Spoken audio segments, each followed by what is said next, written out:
We're now approaching the end of our best paid positional series, with this being the penultimate positional video, although we're thinking we may do a 7 on the best paid managers and then put them all into a best paid 11 at the end.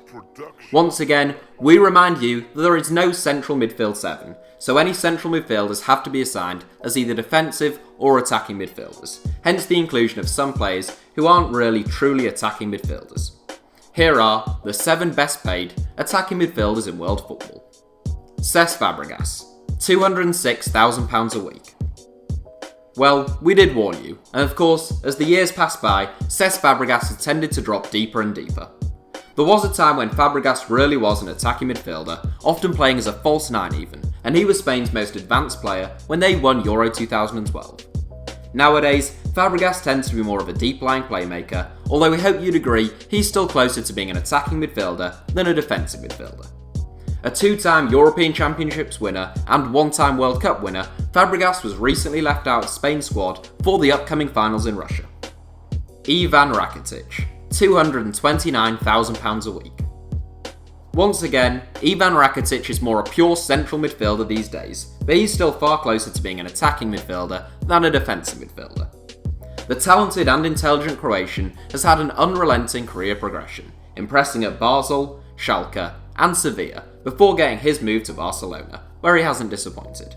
Rakitic has won 11 trophies in 4 years at Barca. Kevin De Bruyne, £230,000 a week. The standout player in a record-breaking Man City side this season, Kevin De Bruyne got a pay rise in January, signing an extended deal which supposedly saw his salary climb from £150,000 to £230,000 a week. As obscene as it may sound, in footballing terms at least, he still probably deserves more.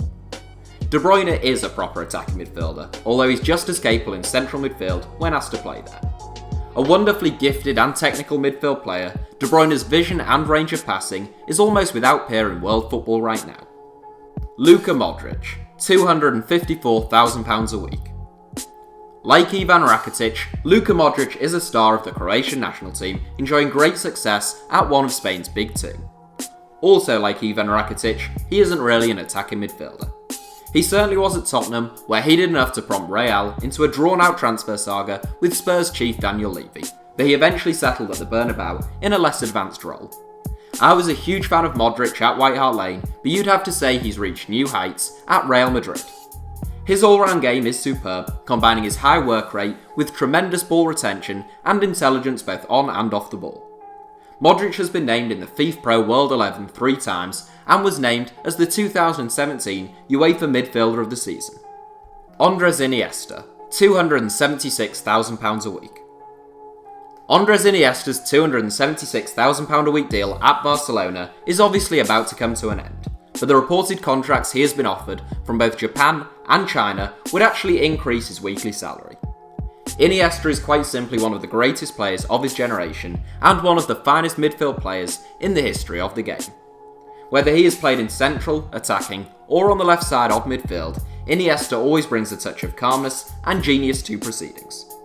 Other than his Barcelona teammate Lionel Messi, I'm not sure I've seen a player with a better first touch and close control than Iniesta in the last 25 years. Personally, I think it would be a great shame to the European game if Iniesta departed this summer. Mesut Ozil, £350,000 a week. It was well reported that Arsenal had to pay through their nose to keep Mesut Ozil at the club in January, as he entered the last 6 months of his contract. The German playmaker signed a 3.5-year deal worth a supposed £350,000 a week, making him the joint best paid player in the Premier League. Ozil is obviously an incredibly gifted footballer who likes to glide around the pitch, playing the game at his own pace with his often devastating combination of vision and technique. He has still come in for plenty of criticism since arriving at the Emirates in 2013 though, with his silky style and high number of assists not enough for everyone. Oscar, £400,000 a week. The Chinese Super League have appeared regularly in this series, and unsurprisingly so, but Oscar is the first Chinese Super League player to top a 7 in this series. The former Chelsea man isn't the best attacking midfielder in the world, or even close to being if we're honest, but he is the best paid thanks to a £60 million transfer in December of 2016 to Shanghai SIPG. According to Oscar, he had offers from the likes of Atletico Madrid and Juventus, but put his family before his career when he got an offer he couldn't refuse from China. Oscar is still only 26, and he has said he hopes to return to Europe when his contract runs out in Shanghai. So that's it for the top 7. Thanks for watching, give us a like if you enjoyed the video, and don't forget to subscribe to HITC Sevens.